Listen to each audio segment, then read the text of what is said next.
Today we're going to try a quick method to resolve printer offline issues on your Brother HLL6200DW.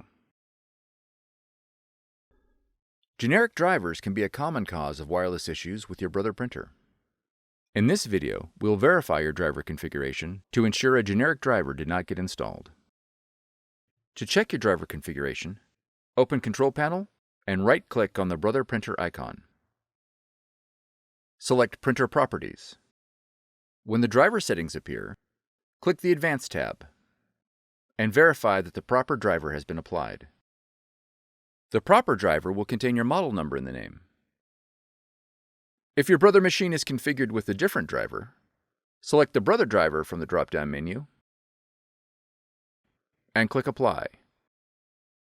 If the Brother driver for your model is not listed, you'll need to reinstall the Brother software, which you can download from brother-usa.com. For more tutorials, FAQs, and videos, visit us at www.brother-usa.com. If you found this video helpful, be sure to subscribe. Thank you for choosing Brother.